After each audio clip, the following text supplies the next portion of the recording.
Right now, more feedback after the investigation into a former dean of students in Sun Prairie. And more 40s to near 50-degree weather on Tuesday. Enjoy it while it lasts. Big changes are in the forecast. I'll explain what those changes are in just a couple moments. And later, the city of Fitchburg passes a multi-year plan to improve transit in the city. What people there can expect. And we welcome you to News 3 now at 6. Good evening. Thanks for joining us. I'm Eric Franke. And I'm Sarah Carlson. Sun Prairie School Board will be meeting tonight, and this is their first public meeting since police referred charges to the former principal of Sun Prairie West, Jennifer Ploger. Our Tanisha Shaw is covering the very latest there in Sun Prairie. Tanisha? Hi, Eric and Sarah. A school board meeting will happen here in Sun Prairie in about 30 minutes. Now, this is the first school board meeting since we learned that the former principal at Sun Prairie West will likely face charges soon. The Dane County District Attorney's Office confirmed that this case is under review. Jennifer Ploger will likely be charged with 2 counts of failing to report child abuse. On Friday, Sun Prairie Police Chief said that they started investigating towards these charges after the school district released their findings in their internal investigation. Chief Kevin Warwick says Ploger failed to report 2 separate inappropriate sexual incidents between staff members and students. Sun Prairie Police and Ploger's attorney spoke out on Friday. They're our most prized possession, and it's hard not to rationalize a situation like this, especially as a parent myself, and I speak for the parents in this community. Frustration, sadness, but we all, I signed up for this job to make sure that we uphold the law, and that's what today is about. Educators are placed in this rock and a hard place position where they have a duty and an expectation to investigate, but then now, because we don't like the outcome of that investigation, then someone can be charged with a crime.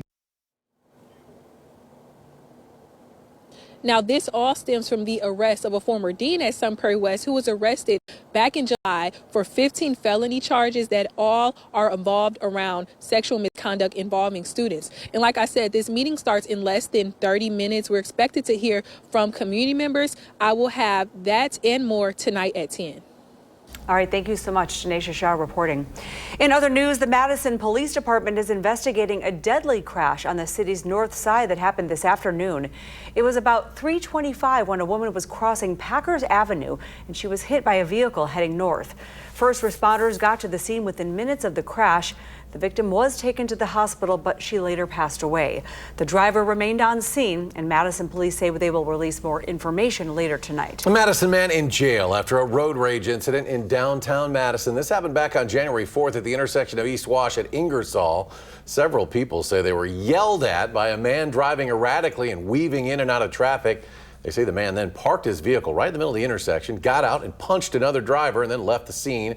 Before police got there, the suspect was later identified and arrested for strong-arm robbery, criminal damage to property, hit and run to an occupied vehicle, and disorderly conduct. At the state capitol, Republican lawmakers are moving forward with a bill to strengthen protections for Wisconsinites from artificial intelligence data centers. And our political reporter Ellie LaLiberte joins us now. And Ellie, how would this work? Well, Sarah, Eric, there's really 2 parts to this bill. One is to address utility costs and the other environmental protection concerns. The bill would require the Public Service Commission to ensure customers will not see the cost of construction or extension of the data center on their utility bills. It also includes a requirement that water used by a data center for cooling must be a contained closed-loop system to recycle it, and reporting annual water use to the Department of Natural Resources. Today, Republican lawmakers held a press conference in Beaver Dam where Meta is building a data center. Like most legislation does in the state legislature, you start to identify issues as you start to hear from constituents. And so a number of legislators, not just the Senator and I in Beaver Dam where this is happening, but other data centers, and then also throughout the state, as people are looking at the media coverage of these data centers coming to Wisconsin, all of us were hearing from our constituents, hey, what about this? What does this mean for water? What does this mean for electricity? Now, the bill is just beginning to move through the legislature. It's been referred to the Committee on State Affairs, but it's not the only regulation on data center at the Capitol. Democrats also introduced legislation in November that would put labor and energy regulations in place for data centers in Wisconsin. All right, thank you so much, Ellie. Well, warm today and even warmer tomorrow. Can it be possible, Alex? Yes. He joins us with our first warm forecast. Yeah, these might even be conservative high temperatures in the mid to upper 40s. I would not be surprised to see a few 50s on this map as we go into Tuesday. Enjoy it while it lasts. I know some of you Wisconsinites out there, you're going to have your shorts on tomorrow if you didn't have them on today, because we got some big changes on the way. After a mild night tonight, a low of 34, temperatures will rise overnight, giving us that warm base to start off Tuesday for those temperatures to soar into the mid to upper 40s. Right now, current temperatures, we got 40 in Madison, 40 tied here, actually a triad, Prairie du Chien, Bosqueville, Lone Rock, 31 though to the north up towards Camp Douglas. But again, these temperatures will rise overnight tonight. We got 40 at the airport, 39 in McFarland, 37 in Edgerton, and we got 41 down Highway 14 at Cross Plains. Then the big changes are on the way. After Tuesday, those temperatures crash. Look at the upcoming weekend. We're going to be experiencing highs barely getting into the teens. And what about snow? We do have snow chances Thursday going on into Friday. When I come back in a couple of minutes, I'm going to take us through our precipitation chances and a little bit more about that Clipper-like weather system Thursday and Friday and how it may impact southern Wisconsin. Sounds good. Thank you, Alex. Well, the city of Fitchburg passed a multi-year plan to improve transit in the city. And News 3 Now's Jalen Banks spoke with the city officials there on what people there can expect. Jalen? Eric and Sarah, the city of Fitchburg is one of the fastest growing cities in the Madison Metro. And with its rapid growth, the city is looking to address the need for many. At the end of 2025, the city of Fitchburg passed a transit plan looking to improve ridership in the city. And that's from 2026 to 2030. This is an updated plan. The one prior ran from 2022 to 2027. And the city says they saw an increase in ridership after transit routes were redrawn in 2023. So we did see an increase in transit ridership when we did the Metro route redesign in 2023 to be more direct and increase ridership that way. And Metro Transit has seen increases in ridership on almost every route. As for the updated plan, Fitchburg Senior Project Engineer Ross Kaler says more route changes are on the way in August. Extend both Route 65 and Route B to end at McKee Road. And we're going to extend that north up to McKee Road. And that will also extend south to McKee Road, so you'll be able to transfer between Route B and Route 65. Also, both routes will be adding hourly services from 8 a.m. to 4 p.m. and from 6 p.m. to midnight, Monday through Friday, as well as hourly service on the weekend. There will also be 30-minute service during peak travel times. This new travel plan also ties into the city's sustainability plan by reducing single-vehicle drivers in Fitchburg and encouraging transit ridership. So we're trying to sync those things together. Obviously, having 30 people on an electric bus is more energy and pollution, less pollution than the 30 cars on the road. And as the city continues its improvement efforts to transit for residents, we'll continue to follow it closely. Eric, Sarah. All right, Jalen, thank you. The Wisconsin Department of Transportation is extending its Beltline public comment period to the end of the month. That's due to a high volume of comments. This extension follows WisDOT's request for public input as part of a comprehensive study examining safety, accessibility, and infrastructure concerns along the 20-mile corridor. People have until January 31st now to fill out the online comment form, and we have a link to it at channel3000.com. When we come back on News 3 Now at 6, we'll tell you how SSM Health is trying to boost the number of nurses in Wisconsin. Plus, artificial intelligence playing a bigger role in all of our lives, what parents need to know when it comes to this new technology and their children.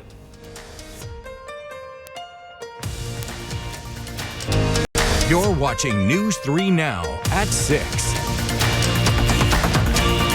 SSM Health and Chamberlain University are teaming up to help fight Wisconsin's nursing shortage. The Chamberlain Aspiring Nurse Program offers students tuition support and clinical experience at SSM Health facilities. The program gives students the opportunity for employment upon graduation and passing the National Council licensure exam. In return, students commit to joining the SSM Health workforce. It's going to bring nurses in from some of our communities that may not have been able to be a nurse because they can't somehow meet the requirements to attend a traditional college or university. And we just think over and all, it's going to be a win. It's really going to help our workforce needs in underserved communities in our state. Interested students can learn more about the program and enroll at chamberlain.edu. For teenagers, AI chatbots are becoming a bigger and bigger part of their lives. According to a Pew Research Center study, last year, nearly 3 out of every 10 teens reported using them, quote, almost constantly. AI may seem like it knows just about everything, but experts say that's not the case. The warning to everyone is that the technology may just be telling us what we want to hear. When people express worldviews that are potentially harmful or dangerous, these chatbots do not have the ability to effectively push back against those worldviews. So this can be particularly harmful to young people who are still developing emotionally and intellectually and may believe that what they're told, even if its response is wrong or the advice can be dangerous. Parents can help by being curious and open-minded. Try to learn how and where your child uses chatbots for school, fun, or maybe something else. Also, understand what they like or enjoy, and yes, try doing this together. And still ahead, how you'll be able to enjoy winter fishing while also being budget friendly this weekend. Plus, are the rapidly changing temperatures having an impact on our local orchards? We'll hear from one in Columbia County. And we'll be seeing any snow anytime soon. Alex returns. A complete look at your First One forecast after a short break. You're watching News 3 Now at 6. Well, if you've ever been interested in ice fishing, this weekend is the perfect opportunity to try. That's right. The DNR's Winter Free Fishing Weekend returns January 17th and 18th. And during the weekend, residents and non-residents may fish in most state waters without a fishing license, a trout stamp, or salmon stamp. Anglers should take caution, though, of course, on the ice, as no ice is ever 100% safe. The DNR does not monitor ice conditions, but your local bait shops and fishing clubs are a good source for current conditions and also some fishing tips. That's something to kind of keep an eye on, Alex, too, as this warm stretch of weather, both today and maybe also, tomorrow we're going to see this warm weather as well? One more nice day. It sticks out like a sore thumb here on the next 10 days here. There's that 46, but then we cool on down, and this will hopefully be a little bit better for what we were just talking about, ice formation or re-ice formation, as bitterly cold temperatures, they're in the forecast by the time we get into the upcoming weekend. Tonight's lows, low to mid 30s, maybe some upper 30s. Madison will do 34, and temperatures will rise overnight tonight, making a nice base, meaning a nice warm start to Tuesday, with high temperatures climbing up into the mid and upper 40s. A breeze will pick up, though, as well. Can't rule out maybe a 50 in southern Wisconsin, so some of you diehard Wisconsinites who probably have your shorts on tomorrow, but that might be the last day. We'll talk more about that in just a second. Winds gusting at times up to 30 to 35 miles per hour as we head towards noon on Tuesday, and then the winds turn in from the northwest as we go into Tuesday night, and the winds are going to roar. Anytime you see this red and pink here, that means strong winds. And by 8 o'clock on Wednesday morning, we got wind gusts approaching 40 miles per hour across southern Wisconsin and falling temperatures. And then the precipitation chances increasing as we head out towards Thursday, going on into Friday. That's the next best chance for us to have some precipitation. Now we can't rule out a sprinkle or a flurry as we go into Tuesday morning, and we can't rule out a snow shower or two as the cold air really starts to swing on in as we go into Wednesday. But look how few and far between that is. It's just a brief dusting at most Wednesday morning, but we will not get rid of those gusty winds out of the north. Then here, fast forwarding to Thursday going on into Friday, widespread light snow across the entire state of Wisconsin. This is ahead of getting you ahead of the next weather maker here. Thursday night going into Friday, all of the state of Wisconsin, including southern Wisconsin, some light snow accumulations are a possibility with this Clipper-like weather system. So enjoy here, 46. Then we're in the 20s and 30s. We have that Clipper-like system Thursday night going into Friday, and much colder temperatures by the time we get to Saturday going on into Sunday. Look at the low temperatures at night in the single digits. So let's recap here, tracking the next 10 days. Precipitation, best chance again for snow as a recap here Thursday night and Friday. Mild tomorrow, then the cold stuff comes Wednesday, and it's going to stick around Wednesday going all the way on into the upcoming weekend. No alert days are in the forecast. I'm going to step aside here so you can see these really pretty pictures here. I'm not quite as pretty as this picture that we're seeing here from Portage. Thanks, Angie, for sending us that photo. If you're on the other side of the camera, we know you're watching there. Scan that QR code that will allow you to link your weather photos up to our portal of weather photos on channel3000.com/weather. But this one, Cheryl from Platteville, showing us their version of that sunset. And just take note, each day it's getting lighter, lighter, and lighter. Even though we're going to be colder and colder and colder, we've got at least longer days. Longer days. Longer days. That's a plus. One or the other, we'll take it. Yeah. Thank you, Alex. Well, while people enjoy this unseasonably warm weather, it may have negative impacts on farms and orchards. Over at Sadie B's Orchard in Fall River, owner Sandy Jeremy, the fluctuation isn't good. While having a few warm days during the winter months is okay, having these constant ups and downs has more damage effects to fruit trees. I personally love the snow, so I'm hoping for more snowfall and like a 25-degree every day winter, that would be perfect. Sadie B's Orchard features several different kinds of apple trees along with pear and peach. For now, the orchard is temporarily closed, but they'll be back open in the fall right after Labor Day for about 6 weekends. Kay is here as the off-season begins for the green and gold. Definitely. The Packers next coming up in sports, taking a look at how the Packers are dealing with their season being over. And now, News 3 Now Sports, brought to you by TDS Telecom.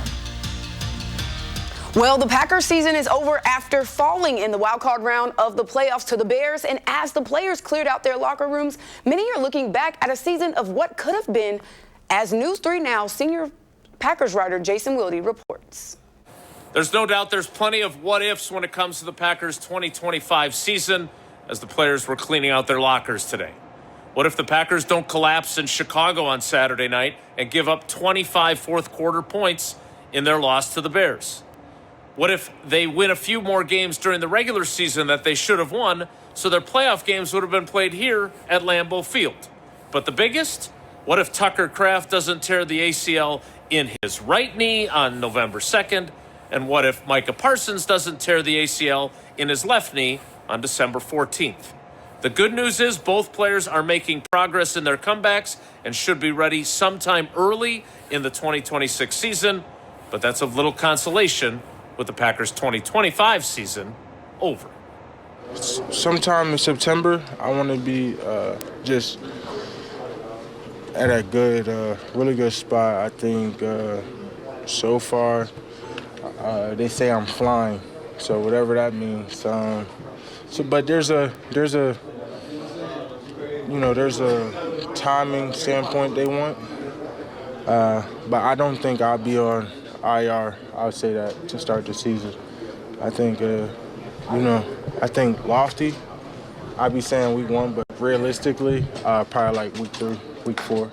Most people, when they talk about an injury like mine, they talk about it as a setback that they thought was necessary for their career, for their mindset. I disagree. I would say that I felt like I was on the cusp of putting together one of the greatest seasons by Packer tight end, and that was something I was looking forward to, was just, leave my legacy on this game and playing as hard as I could every snap for this team, because at the end of the day, the guys in this room, they mean so much to me. And when I wasn't able to be out there for the last, month and a half, 2 months this season, it was really hard on me, because I had to, I had to stay at home and I had to watch us play games, difficult games, wins and losses, and just knowing that if I would have been out there and contributing, maybe things would have gone different. But at the end of the day, my injury is my reality, and all I can do is work and come back to be a better Packer than I was before. We'll have more on Kraft and Parsons' recoveries and more on Matt LaFleur's status as the Packers head coach on our website, channel3000.com. And while you're there, make sure you sign up for our Packers newsletter, which delivers our Packers coverage directly to your inbox every single day. In Green Bay at Lambeau Field, Jason Wilde, channel3000.com. I didn't want to wait any longer. Those were the words John Blackwell used when he committed to Wisconsin back in 2023. And since then, he has continued to grow this team and carry Wisconsin men's basketball to new heights. And not alone. Nick Boyd joined last year, and together they have become the backbone of Badger men's hoops, earning individual honors this week. Boyd earning co-player of the week from the Big Ten, and Blackwell earning Naismith Trophy Player of the Week. Blackwell, the Michigan native, and had a homecoming where he and Boyd put up 48 points. The Badgers won that game against Michigan by 91 points, helping them seal the deal and earn these honors, defeating the number 2 team in the country. That win marked the start of a momentum change for the Badgers and puts them on the map with 2 months left till March Madness. That win was a big one, no doubt about it. A needed one. Needed that after the weekend. Alex is back with a final check of the forecast. Yeah, get outside tomorrow. That's the last nice spring-like day in the forecast. Yeah, no, it's January. January is on the way back to southern Wisconsin, and it's going to come in pretty fierce on Wednesday with strong winds to 40 miles per hour, and then we're eyeing up a Clipper-like weather system Thursday night going on into Friday. It could bring some light snow accumulations to the area. Coming up at 10, we'll give you the very latest projection on that Clipper-like weather system. And look at those cold temperatures going out into next week. Here comes January. Like I said, it's coming back quick. It's supposed to. Make sure you get out and enjoy tomorrow. Alex, thank you. And thanks for joining us for News 3 Now at 6. Coming up next is Entertainment Tonight. And be sure to come back and join us for News 3 Now at 10. And you can always find us streaming 24/7 on Channel 3000 Plus. Have a good night and see you soon.